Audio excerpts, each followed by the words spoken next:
बालभारती मराठी जुन्या आठवणीतील अतिशय छोटीशी कविता आज आपण बघणार आहोत। त्या कवितेचं नाव आहे आमची सोबती।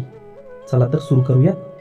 आमचा कोंबडा पाहिलात का, दिसतो कसा गुबगुबीत, लाल लाल तुरेवाला। उठतो भल्या पहाटेला, हाक देतो सगळ्यांना, म्हणतो कसा कुकू चुकू कुकू चुकू, उठ बाबू सखू। पाहिलीत का आमची मनीमाऊ, पाहिलीत का आमची मनीमाऊ, अंग तिचे मऊ मऊ, करते कशी म्याऊ म्याऊ। दूध पिते भरभर, फिरत असते घरभर, कधी पाय ताणून झोपते, कधी येऊन पायाशी खेळते। मला म्हणते चल रे भाऊ, दोघे मिळून दूध पिऊ। पाहिलात का आमचा राघू, पाहिलात का आमचा राघू, परसातल्या झाडावरचा खातो खाऊ। चला चला त्याला बघायला जाऊ, हिरवा राघू बोलतो गोड, मागत असतो पेरूची फोड। हिरवी मिरची डाळिंबाचे दाणे, आवडीने खातो चणे फुटाणे।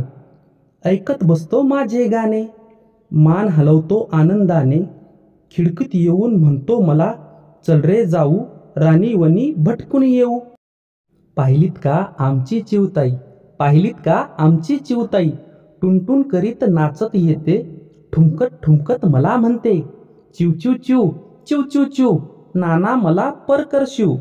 जरीच्या खणाची मऊ मऊ रेशमाची, नाना मला चोळी शिव, चिव चिव चिव चिव चिव चिव। आमचा मोती पाहिलाय कुणी, मित्र इमानी आणि गुणी, दूध भाकर खातो, घरभर हिंडतो। बाबा बरोबर रोज शेतावर जातो, माझ्याशी घरात खेळत असतो। घराची राखण करत बसतो, जरा कुठे वाजले की सावध होतो। कान टवकारून भुंकू लागतो, रोज रात्री आम्हाला म्हणतो, तुम्ही झोपा खुशाल, मी घर राखतो।